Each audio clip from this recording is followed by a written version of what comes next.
नमस्कार,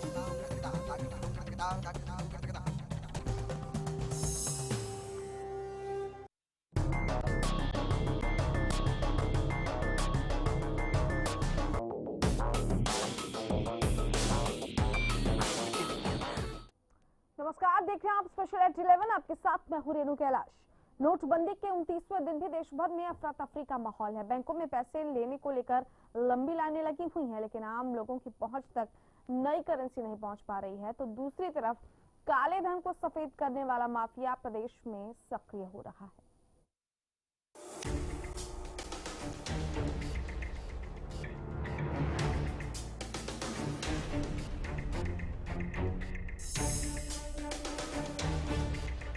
नोटबंदी के बाद धन कुबेरों में अफरा तफरी का माहौल है। पुराने नोटों को बदलवाने के लिए काले कारोबारियों के धंधे बहुत जोर से फल फूल रहे हैं। प्रदेश के कई इलाकों में नोटबंदी के बावजूद ब्लैक मनी को व्हाइट करने वाले माफिया का कारोबार बढ़ रहा है, तो वहीं दूसरी तरफ बैंकों के बाहर लोगों की लाइन भी बढ़ती जा रही है।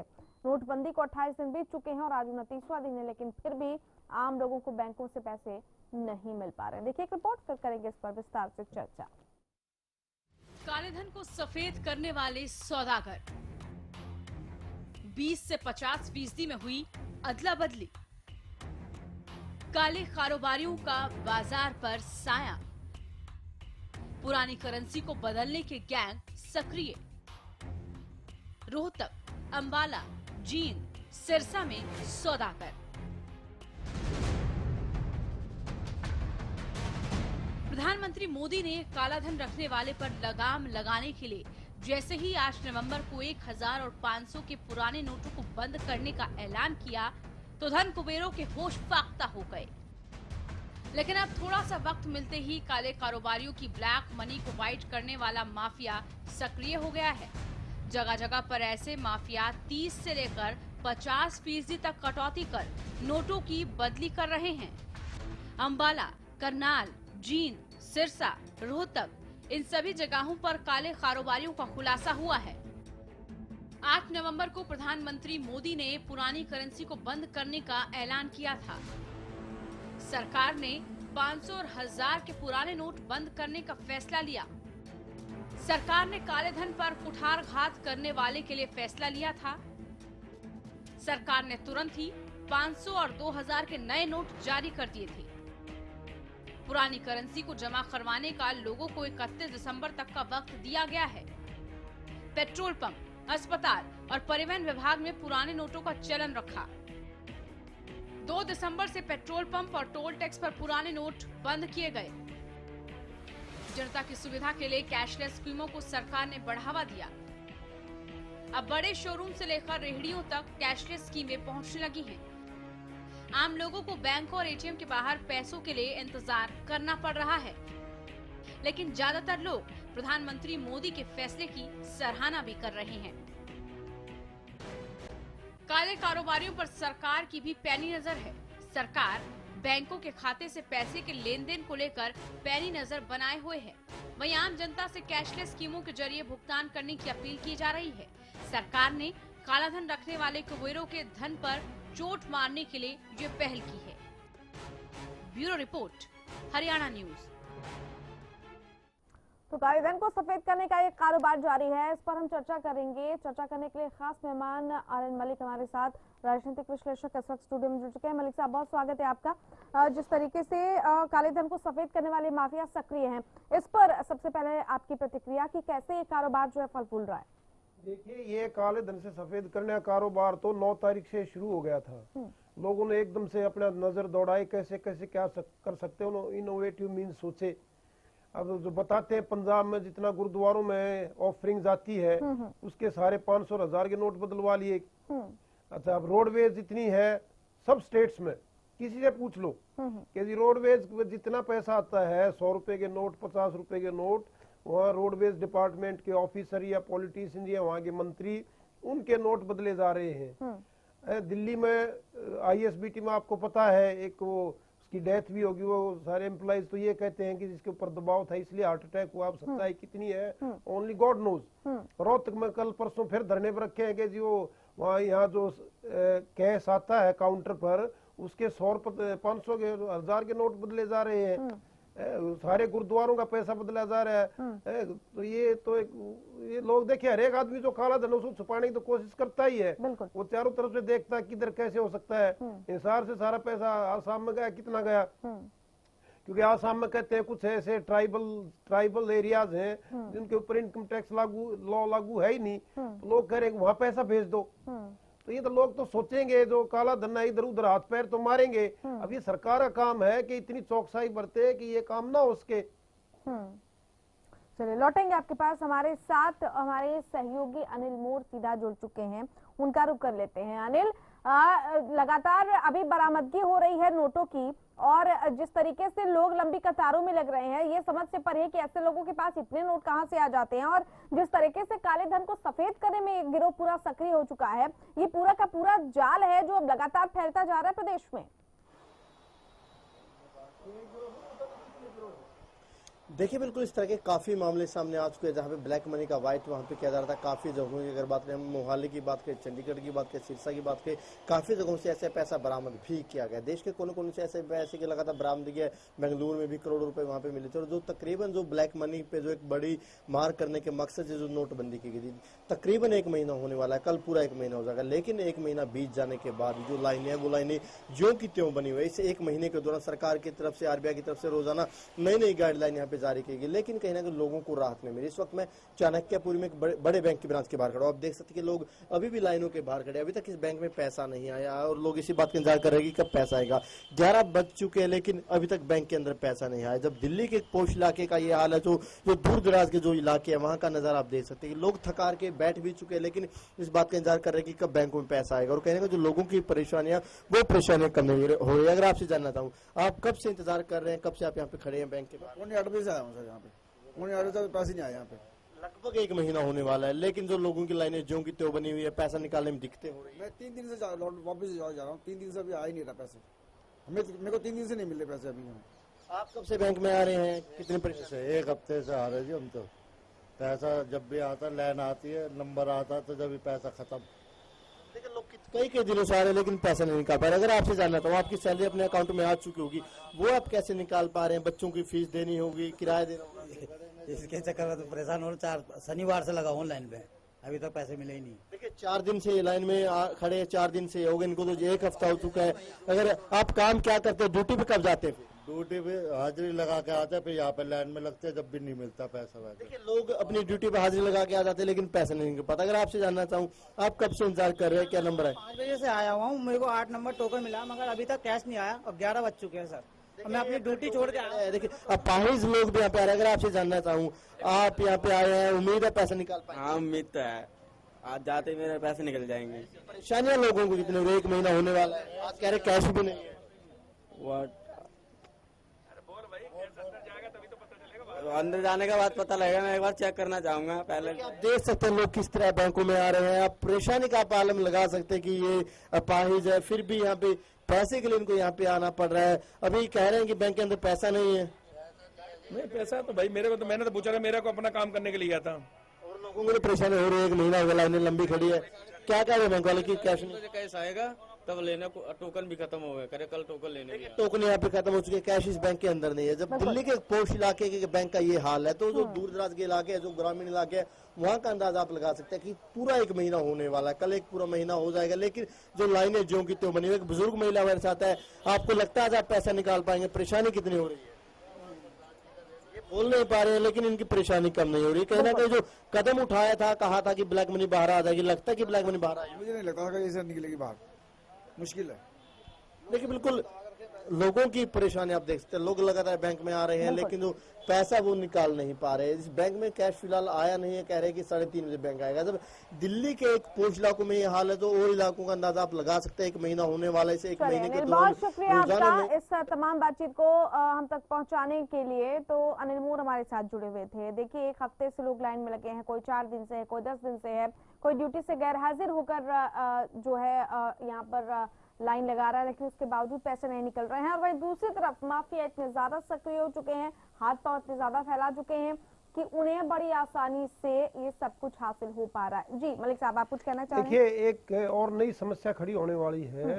आज जो बैंकिंग सेक्टर की एम्प्लॉयज के यूनियन के जनरल सेक्रेटरी वेंकटाचलम, उन्होंने ये बयान दे दिया, अगर एक हफ्ते तक ये हालात ठीक नहीं होंगे, हमारे बैंक एम्प्लॉय यूं ही गाली खाते रहेंगे, यूं ही पिटते रहेंगे, यूं ही वो बंदी बढ़ाते जाएंगे उनको लोग, तो हम एक हफ्ते के बाद बिल्कुल बैंक में काम करना बंद कर देंगे। इसलिए सरकार को चाहिए कि कुछ से ऐसे इमरजेंसी मेजर्स लें, बैंकों में पैसा पहुंचे, या कुछ ऐसी प्रोफेशनल अप्रोच हो कि लंबी लाइनें ना लगे, कोई कूपन सिस्टम इंट्रोड्यूस करें, कुछ कह दें कि भाई 12 बजे से पहले कोई नहीं आए, कैश 12 बजे से पहले नहीं आए, ताकि 12 बजे से पहले लोग खड़े ही ना हो। बिल्कुल। चलिए, बहुत सारी बातें हैं जिन पर हम चर्चा करेंगे। कमलप्रीत हमारे साथ जुड़ गए संवाददाता अंबाला से।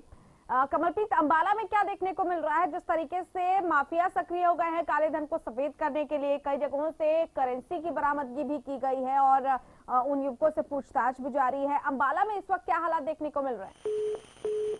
कमलप्रीत, आवाज मिल रही है आपको? चलिए, लगता है कि संपर्क हमारा टूट गया है। लेकिन ये जो माफिया सक्रिय है, आखिर ये कैसे सक्रिय है, ये गिरोह कैसे काम कर रहा है, बहुत सारे अहम सवाल है। मलिक साहब से हम लगातार चर्चा कर रहे हैं। मलिक साहब, क्या रीजंस आप देख पा रहे हैं कि इतनी सख्ती के बावजूद ऐसे लोगों को फलने फूलने का मौका मिल जाता है? सख्ती है ही नहीं, सख्ती होती नहीं, होता क्यों? अब ये रोडवेज में रोडवेज खुद एम्प्लॉय 3 दिन से शोर मचा रहे हैं। सरकार ने अब तक क्या सक्रियता दिखाई इसमें, इस मामले की कैसे संज्ञान लिया? मंत्री जी ने कहा ठीक है इंक्वायरी करवा लेंगे, वो इंक्वायरी होनी नहीं, अब भी हो रहा है। अब इसी तरह पंजाब में गुरुद्वारे हैं, गुरुद्वारा सारा केस बदला गया 500,000 के नोट में। खुद उनकी सरकार जो कहते हैं, खुद सरकार उसमें इन्वॉल्व हो तो क्या इंक्वायरी करेगी? ये तो गवर्नमेंट, देखो मोदी साहब की एक बात की तारीफ करनी पड़ेगी, उन सारे अपने एमपीओ को और मंत्रियों का मेरे को 8 नवंबर के बाद सारा हिसाब दो। अब वो अपने एमपीओ का तो ले सकते हैं, जो दूसरे स्टेट्स में दूसरे चीफ मिनिस्टर हैं, जब तक वहां सख्ताई ऐसी नहीं होगी बात नहीं बनेगी। और कैश फ्लो इम्प्रूव करना पड़ेगा। पहले मोदी साहब ने ये कहा था कि जी ये बहुत अच्छी प्रोजेक्ट है, लेकिन वो कहते ना a very good project badly executed. बिल्कुल, पहले से तैयारी मोन्यूमेंटल मिसमैनेजमेंट है इसके अंदर। मोदी साहब ने ये कहा, प्रधानमंत्री जी ने, कि भाई मेरे को 50 दिन दो, लोग 50 दिन देने के लिए तैयार हैं। 50 दिन में कोई अगर तकलीफ होती है और उसके तकलीफ उठाने से कोई अच्छा काम होता हो तो तकलीफ दुखदायी नहीं होती। लेकिन जिस ढंग से बैंकों में उम्मीद यह थी कि 1 महीने के बाद ठीक है लाइनें तो लगेंगी, लेकिन कुछ ईज आउट हो जाएगी सिचुएशन, कुछ रिलीफ मिलेगा, एक पैटर्न बनेगा, वो पैटर्न ईजिंग ऑफ पैटर्न जो है वो नजर नहीं आ रहा है। इसलिए लोगों का ये मानना हो गया, जैसे अफवाहें फैल रही है कि देखिए जी ये तो कम से कम मार्च तक ये धंधा चलेगा। और सरकार के जो मंत्री हैं या उर्जित पटेल जी आरबीआई गवर्नर हैं, वो इस बारे में बिल्कुल चुप हो गए। पहले तो कहते थे एक हफ्ता दिक्कत रहेगी, अब वो 1 हफ्ता कहना बंद कर दिया उन्होंने। बिल्कुल मलिक साहब, लौटेंगे आपके पास। हमारे साथ संवाददाता कमलप्रीत एक बार फिर से जुड़ गए हैं। कमलप्रीत, अंबाला के क्या हाल नजर आ रहे हैं? जिस तरीके से काले धन के माफिया सक्रिय हैं, सफेद नोटों में उसे कन्वर्ट करने के लिए कई जगहों पर नई करेंसियां बरामद हो रही हैं, दूसरी तरफ लोग परेशान हो रहे हैं, लेकिन ऐसे लोगों के पास बड़ी आसानी से ये अवेलेबल हो जा रहा है। क्या कुछ अंबाला में देखने को मिल रहा है? हम बात करें, पैसों के बारे लगातार जो भीड़ है वो बढ़ती हुई दिखाई दे रही है, क्योंकि कैश की जो तंगी है उसको बैंक में स्वीकार कर रहे हैं कि जो कैश है वो पर्याप्त मात्रा में नहीं आ पा रहा है, जिसको लेकर लगातार जो उपभोक्ता है वो परेशान हो रहे हैं, लोगों को कैश नहीं मिल पा रहा है। लेकिन अगर दूसरी तरफ ये काले धन के कारोबारियों की हम बात करें तो कमीशन की आड़ में जो इस्लामी करेंसी है उसे बदलने या चांदी बदलने से किया जा रहा है। तो देर रात अंबाला में भी इसी तरह एक बड़ी कार्रवाई पुलिस की तरफ से। चलिए कमलप्रीत, बहुत शुक्रिया आपका इस तमाम जानकारी के लिए। नई करेंसियां बरामद की जा रही हैं, क्या कुछ इसके और एस्पेक्ट्स है, इसके तमाम पहलुओं पर हम चर्चा जारी रखेंगे वक्त एक छोटे से ब्रेक का।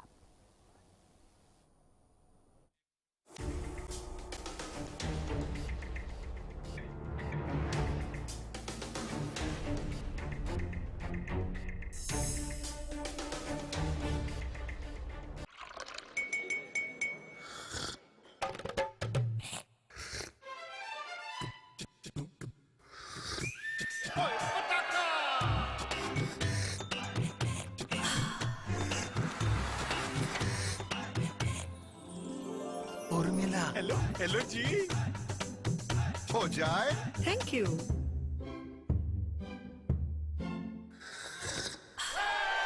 पताका चाय, पताका चाय, गजब का स्वाद।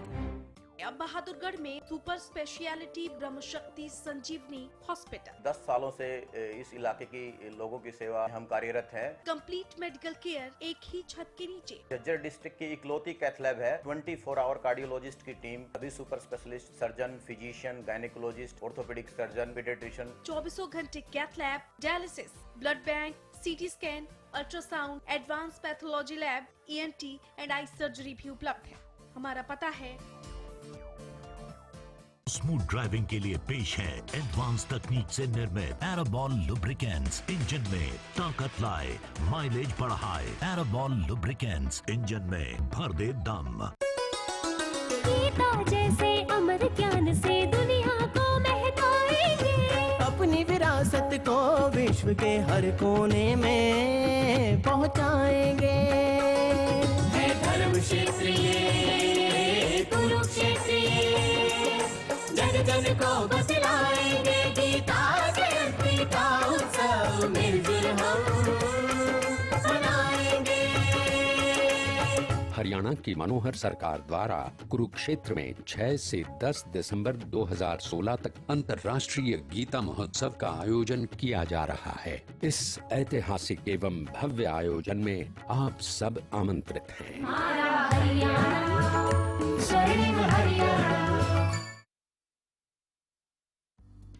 सिरसा में अब खत्म हुआ अंतर्राष्ट्रीय स्तर की शिक्षा का इंतजार। MDLR ग्रुप लेकर आए हैं MDK इंटरनेशनल स्कूल। हरियाणा के हरित क्षेत्र सिरसा में विश्व स्तरीय शिक्षा की खास पहचान। MDK international school Cambridge university London से जुड़े सिरसा के इस पहले रेसिडेंशियल कम डे बोर्डिंग स्कूल के डायरेक्टर हैं कैम्ब्रिज एग्जाम्स के आकलनकर्ता मिस्टर लॉरेंस फ्रे। विश्व स्तरीय शिक्षा के साथ MDK स्कूल में है एयर कंडीशन कैंपस और दूसरी आधुनिक जरूरी सुविधाएं, पुस्तकों से परिपूर्ण लाइब्रेरी और एक स्पेशियस कैफेटेरिया जिसमें बच्चों के लिए मिलेगा हेल्दी खाना। MDK इंटरनेशनल स्कूल की विश्व स्तरीय खेल एवं अन्य सुविधाएं आपके बच्चों का स्वास्थ्य एवं चहुमुखी विकास सुनिश्चित करती हैं। तारकेश्वरम धाम के नजदीक रानिया रोड सिरसा में। अधिक जानकारी के लिए संपर्क करें।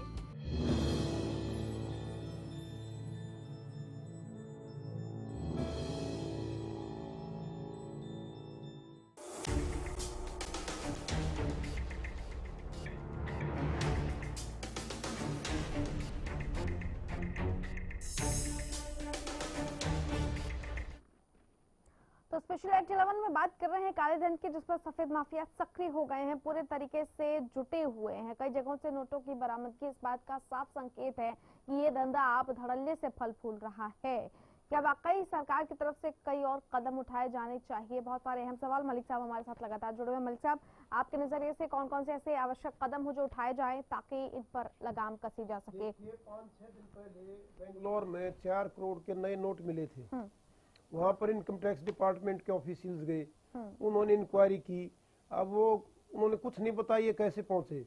अब वो मामला CBI को दे दिया। CBI ने सिर्फ इतना बताया कि हमने 1-2 आदमी गिरफ्तार किए हैं, लेकिन इस मामले का अभी तक पर्दाफाश नहीं हुआ। जबकि ये इतनी बड़ी बात नहीं, 24 घंटे के अंदर ये बता सकते थे ये पैसा कहाँ से कैसे कैसे गया और कौन कौन इन्वॉल्व है। ये बात सारी प्रेस में और मीडिया में आनी चाहिए थी, लेकिन नहीं आई। तो लोग फिर ऐसे विचार बनाते हैं कि इसका मतलब भाई कोई बड़े उसमें उलझे हुए इसलिए मामला पब्लिक के सामने नहीं आ रहा। इसका मतलब बड़े हाई अप्स लोग हैं जो इन्फ्लुएंशियल आदमी है, वो इस मामले में उलझे हुए हैं, इसलिए मामला प्रेस के अंदर नहीं आ रहा, मीडिया में नहीं आ रहा। इसी तरह हर एक स्टेट में अब ये हर एक आदमी कह रहा है। यूपी है, यूपी में कहते हैं जी सारा काला धन जो पॉलिटिकल पार्टी उन्होंने रोडवेज के थ्रू अपना निकाल दिया। तो इस बात ये कितनी सच्चाई कितनी नहीं है, स्टेट्स तो देखो इसकी इंक्वायरी करेंगी नहीं। गवर्नमेंट ऑफ इंडिया के मोदी साहब इस बात में बहुत सख्त है, इसमें कोई दो राय नहीं। वो दिल से चाहते हैं कि ये योजना पूरी हो। तो उनको चाहिए कि सारी रोडवेज का ये कैश कितना आया कितना नहीं आया कैसे आया इसकी इंक्वायरी हो। उधर से जितने गुरुद्वारों से ऑफरिंग जा रही है वो पैसा कैसे कहाँ पहुंच रहा है कैसे नहीं पहुंच रहा है कितने नोटों में उसकी इंक्वायरी हो। मंदिरों का पैसा कहाँ जा रहा है कहाँ नहीं जा रहा है। अच्छा गाड़ियों की जांच पड़ताल हो। अगर ये पता लग जाए ना सबको, अगर आजकल गाड़ियों की चेकिंग हो रही कैश तो नहीं है, लोग गाड़ियों में कैश ले जाना बंद कर देंगे। बिल्कुल। लौटेंगे आपके पास। कृष्णमूर्ति हुड्डा हमारे साथ कांग्रेस से जुड़ गए हैं। नमस्कार कृष्णमूर्ति जी, आवाज मिल रही है? कृष्णमूर्ति हुड्डा जी, सुन पा रहे हैं आप हमें? हाँ सुन रहा हूँ जी, सुन रहा हूँ। काले धन को सफेद करने का कारोबार जारी है। अंबाला की बात कर ले, सिरसा की बात कर ले, रोहतक की बात कर ले, नए नोटों के बदले काला खेल चल रहा है। कई जगहों से लाखों रुपए की, करोड़ों रुपए की करेंसी बरामद हो रही है। जिस मंशा के तहत नोटबंदी का ऐलान किया गया था, क्या आपको लग रहा है कि वो मंशा पूरी होती हुई दिखाई दे रही है, या फिर माफिया जो इतने ज्यादा पावरफुल है कि उन पर किसी चीज का कोई असर नहीं है? देखिए, नरेंद्र मोदी जी की जो स्कीम थी वो फेल हो चुकी है। पूरा देश सड़कों पे है और 1 रुपया काला धन अभी मिला नहीं है। 12-13 लाख करोड़ रुपया बैंकों में जमा हो चुका है। 14 करोड़ कुछ टोटल वो है मुद्रा, और अब थोड़ा सा बचा हुआ, पूरा महीना बचा हुआ है। तो ये जो मोदी जी की मुहिम थी वो बिल्कुल फ्लॉप हो चुकी है, वो फेल हो चुकी है, बल्कि पूरे देश का नुकसान और कर दिया। देश का भट्टा बिठा दिया इन्होंने। आज सारे कारोबार खराब हो चुके हैं, खत्म हो चुके हैं। करोड़ों लोग पूरे देश में बेरोजगार हो चुके हैं। आज किसान दुखी है। आज छात्र को एग्जाम देने जाना होता, बेचारे के पास पैसे नहीं होते, वो एग्जाम की बजाय एटीएम की लाइन में लगा होता है। तो ऐसी बुरी हालत इस सरकार ने कर दी है इस देश की कि देश को 10 साल पीछे छोड़ दिया है। तो लोग पानी पी पी के मोदी जी को गालियां निकाल रहे हैं। लोग कह रहे हैं कि ये अगर ये ड्रामा ही करना था यूपी चुनाव के लिए तो पहले ही बता देते लोगों को। चलिए, ये टोटल ड्रामा जो कुछ किया है ये यूपी चुनाव जीतने के लिए किया है। बिल्कुल, चलिए जवाब भी ले लेते हैं। डॉक्टर संजय शर्मा हमारे साथ जुड़ गए हैं बीजेपी की तरफ से। नमस्कार डॉक्टर संजय, आवाज मिल रही है? जी नमस्कार। नोटबंदी को लेकर आपने सुना, कृष्णमूर्ति हुड्डा कह रहे हैं कि ये सब यूपी चुनाव का ड्रामा है, क्योंकि काला धन को सफेद करने के माफिया बड़े सक्रिय हैं। लगातार नई नोटों की बरामदगी हो रही है, लाखों करोड़ों रुपए। ऐसे में जबकि आदमी 2000 रुपए भी नहीं निकाल पा रहा है, ऐसे लोगों के पास ये नोट कहाँ से पहुंच रहे हैं, ये बहुत बड़ा सवाल है। यानी ये माफिया जो है पात वाला खेल खेल रहे हैं। आखिर इन पर नकेल कैसे कसी जाए, या वाकई ये सिर्फ एक शिगुफा था जैसा कि कांग्रेस आरोप लगा रही है? देखिए, ये जो फैसला है आदरणीय नरेंद्र मोदी का, क्रांतिकारी फैसला है। देश की अर्थव्यवस्था को ठीक करने के लिए बहुत ही बढ़िया फैसला लिया गया है, ताकि काला धन भी समाप्त हो, आतंकवाद भी समाप्त हो, और गरीब और अमीर के बीच की जो खाई है वो समाप्त हो। अब जो बात आप कह रहे हैं कि इस तरह के नोट पकड़े जा रहे हैं, ये कैसे साबित हो गया कि ये काला धन है? देखिए, अगर कोई पकड़ा जाता है, चाहे कोई भी व्यक्ति हो, किसी भी पार्टी का हो, कोई भी बिजनेसमैन हो, किसी भी से संबंधित व्यक्ति क्यों ना हो, उसको अपने उस पैसे का सोर्स बताना होगा कि ये पैसा आपका कहाँ से आया है। हो सकता है कोई इनकम टैक्स पे ही हो सकता है उसकी वो उतना पैसा उसके पास जमा हो। ये किसी से पैसे पकड़ने से ये साबित नहीं हो जाता कि वो ब्लैक मनी है या इस तरह का कोई माफिया सक्रिय है। ऐसे जितने भी लोगों के पास से, चाहे 2000 के नोट पकड़े जा रहे हैं, चाहे वो कितने के नोट पकड़े जा रहे हैं, एक शख्स के पास से लाखों करोड़ रुपए कैसे निकल सकते हैं? कितने दिन से वो लाइन में लगा होगा? अगर आप 9 तारीख से ही जोड़ लें, करोड़ रुपए का बिजनेस कर सकता है। अगर आप 9 तारीख से ही जोड़ ले, अगर वो आम आदमी है तो कितने पैसे वो निकाल पाएगा? और एक ही जगह से नहीं, कई जगहों से इस तरह की खबरें आ रही हैं डॉक्टर संजय। यानी कि और अभी आपने देखा कि कैसे बैंक के जो कर्मचारी हैं वो भी मिलीभगत कर रहे हैं, करोड़ों रुपए ट्रांसफर करने के लिए सोने की ईंटें तक ली जा रही है। यानी तंत्र जो है अभी पारदर्शी नहीं बना है। आप इस बात को मान लीजिए डॉक्टर संजय। जो बैंक के कर्मचारी पकड़े गए हैं, मैनेजर पकड़े गए हैं, उन्होंने किया है तो उसकी सजा, उनके किए की सजा उनको मिलेगी। कोई भी भ्रष्टाचारी अफसर हो, कर्मचारी हो, बैंक कर्मचारी हो, किसी को भी बख्शा नहीं जाएगा। सरकार किसी को छोड़ने वाली नहीं है। लेकिन जो बात आप कह रहे हैं कि लाखों करोड़ रुपए पकड़े जा रहे हैं, बहुत से लोगों का बिजनेस ऐसा है, ट्रांजेक्शन ऐसी है। मान लो किसी का धंधा है, रोज की सेल उसकी लाखों में है, और उसके पास 2000 के नोट वाले भी आते हैं, 100 रुपए के नोट वाले भी आते हैं, और वो अपना पैसा लेकर कहीं जा रहा है। उसको हम ब्लैक मनी नहीं कहेंगे। वो तो तब साबित होगा जब आयकर के अधिकारी उसकी सारी बैलेंस शीट देख करके देखेंगे कि पूछताछ में भी पता चल पाएगा। लेकिन प्रथम दृष्टया जो हम समझ पा रहे हैं वो यही है कि अभी भी जो मंशा प्रधानमंत्री नरेंद्र मोदी की थी वो पूर्णतया सफल नहीं हो पा रही। बहुत शुक्रिया डॉक्टर संजय आपका, और कृष्णमूर्ति हुड्डा जी आपका भी बहुत बहुत शुक्रिया। मलिक साहब, बहुत कम शब्दों में इस पूरे मसले का हल आप क्या देख पा रहे हैं? समय बहुत कम है। देखिए, सरकार को बहुत सख्ती करनी पड़ेगी। सरकार को देखना चाहिए, कोई एमपी, कोई एमएलए, कोई मंत्री आज तक ये लाइन में खड़ा हो रहा है या उनके बच्चे खड़े हो रहे हैं, फिर इनके घरों में पैसा कैसे जा रहा है, कैसे काम चला रहे हैं, ये संजय शर्मा जी तो बस ये होम्योपैथी पुड़िया देंगे कि जी जांच हो रही है, पैसा तो उसके पास हो ही जाता है। ये तो बात टालने वाली बात है। अब ये रोडवेज में सारे एम्प्लॉय इतना शोर मचा रहे, वो केस कहाँ गया, क्यों नहीं इंक्वायरी करवाते रोडवेज की तगड़ी। बिल्कुल। चलिए मलिक साहब, बहुत शुक्रिया आपका इस खास चर्चा में शामिल होने के लिए। काले धन को सफेद करने वाले माफिया सक्रिय हैं, जांच की बात जरूर की जा रही है, लेकिन क्या वाकई पारदर्शिता अभी भी आ पाएगी तंत्र में, और जिस उद्देश्य के तहत नोटबंदी का ऐलान प्रधानमंत्री की तरफ से किया गया, क्या वो सफल हो पाएगा ऐसे में जब काले धन को सफेद करने वाले माफिया पूरे तरीके से सक्रिय हैं। स्पेशल एट 11 में फिलहाल इतना ही। नमस्कार।